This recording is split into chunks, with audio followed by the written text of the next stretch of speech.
Call me a god. Let's go. I'm about to go off like a weapon. Fuel to the top, got a filled up engine. In my thoughts, obsession. I will not stop, no, I'm never second guessing. I got a God complex. Haters love to hate, but I never feel pressed. Got a lot on my plate, but I never get stressed. I'll take all the pressure like I'm acing this test. Tear it up like I'm Jason. I see the world like it's ready for the taking. I see this place like a game I'm playing. Straight to the bank to collect my payments. No negotiations, it's my way, I was born impatient. And like a damn Freemason, I'll run this nation. They call me a god. They call me a god. They call me a god. Hello guys, doing a short review of Dune. Took me like a few years to finally watch this because man, when I first watched it I was so bored. Like I think I got 34 minutes in like the first time I watched it. Second time I just wanted to watch it because, you know, everyone was saying that the second one's good. And it seems like it'll get more to the point because the first one, like, there's a lot of exposition, a lot of build up to what this movie is actually about. Like, oh my god, the amount of exposition with the first film.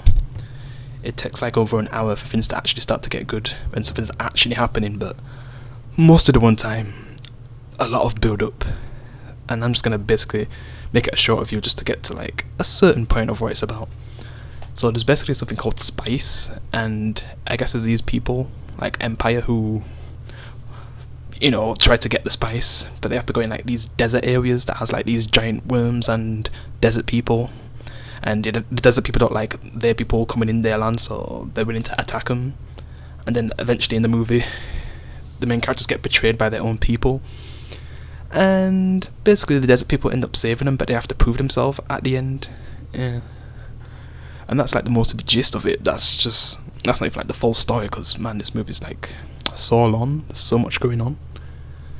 And I guess the main character has the power to see into the future, constantly sees Zendaya and how he's gonna have a film with her in the future. And it seems like the future and the present's kind of all jumbled up, really. Like it's like it feels like you're kind of seeing possible futures and you're not sure if they're real or not. Because when you get to the point where, because obviously I'm going to talk about spoilers, because you know when we get to Jason Momoa's character and our main character here sees the future, he sees him basically die, and he tries to warn him throughout the movie until he ends up actually dying when they get betrayed. And Josh Brolin, I guess he's the one who he learns like the fighting styles from and stuff, and how he's able to survive at the end of the movie when he's trying to prove himself with the, you know, desert leader. Yeah, because I feel like he would have died at the beginning. I mean, at the end, sorry. Once we got to that point. And yeah, there's like the mother who's, I guess, protecting him through the whole movie, but it's also the one who, I don't know if she's responsible for giving him what he has. Yeah, from the Emperor. Yeah, it's just there's a lot of story, and I just don't think I could cover it all in this flipping video. I'm just basically saying the basis, because there's just so much going on. It's such a long film, like 2 hours and 35 minutes, like Jesus Christ, if you're not counting the credits, but oh my god. So there's like probably some things I'd definitely miss out, so I'm just saying like the base stuff, and I feel like I need to possibly watch a review myself. So I'm not really the most reliable one, I'm just giving you my opinion. So first and most of the second act I found boring because so much exposition. I just got like the basis with, you know, this spice thing that's important to them, but then they end up getting betrayed by their own people and stuff, the people who are they're serving and who they're frightened of, because these Emperor people are kind of like equivalent to like, you know, the Empire in Star Wars. And I guess it's like if the Republic and the Empire were kind of like, well, should I say like the Resistance people in Star Wars and the Empire are like working together. I'm just trying to find a way to make more sense. But then like the Empire end up betraying them, and you know the main character loses his father and stuff.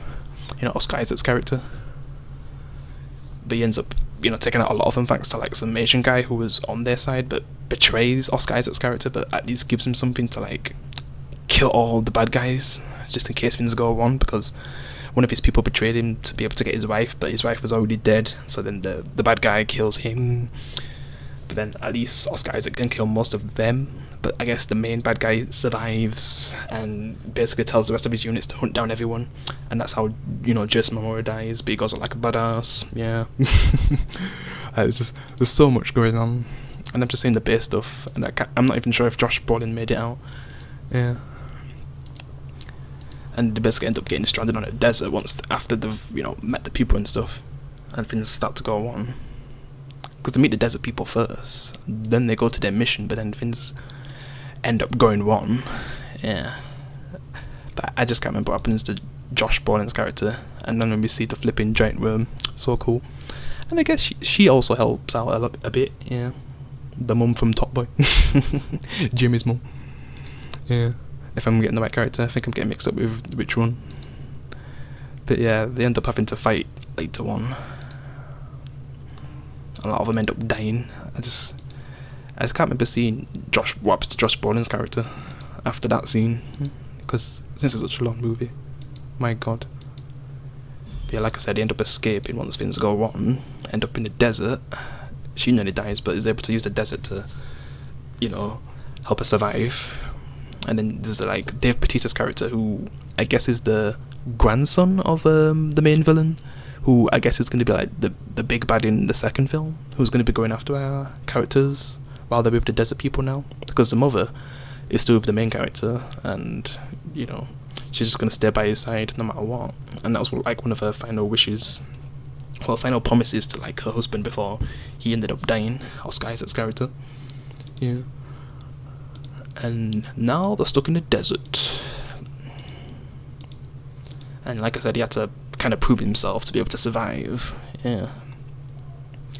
And it seems like he can actually change the future, instead of the future already being set from what he sees in his mind with how his power works, and the way how they can also make people do things by speaking in a certain way. It seems like there's just so much lore that I don't understand yet, but yeah.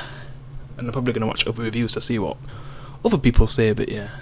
So overall, the movie was mostly boring for me, but it eventually gets good, like maybe 1 hour and 40 minutes in, or 1 hour and 35 between there.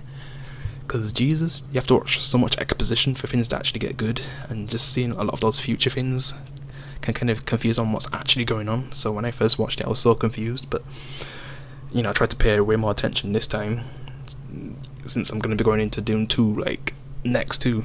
So yeah. And it seems things feel a bit more clear, but I still feel like I need a bit more answers. Because at the ending, it's just basically proving himself, killing the character who I thought was going to be important in the next film, but it seems like he's dead. It's like someone who doesn't really want him to join the desert people, but he ends up having to fight him and kills him. And then I guess they just end up going back to the village, and the movie ends basically. Yeah, end credits. But yeah, it was a good film. Eventually. Yeah, eventually. Because, man, it's mostly boring. And, yeah, I see why I didn't even survive that long. I mean, I tried to watch it for 30-40 minutes, and it was just so boring. And then, this is my second time watching it when the second film's already been out. At least I was able to finish it this time, but, man, I don't think I'd ever watch the first film again. I'm even thinking to, like, watch the old one, but, man, if the second one's not entertaining, I'm not even going to bother, even though I hear some people say the older one's better, but I'll just see what I think of the second one. Yeah. But yeah, what do you think of this movie, guys? Did you enjoy it? Did you think it was boring like me, but you eventually start to enjoy it when things actually get going? But yeah, appreciate you can leave a like. I'll see you in the next one. Peace.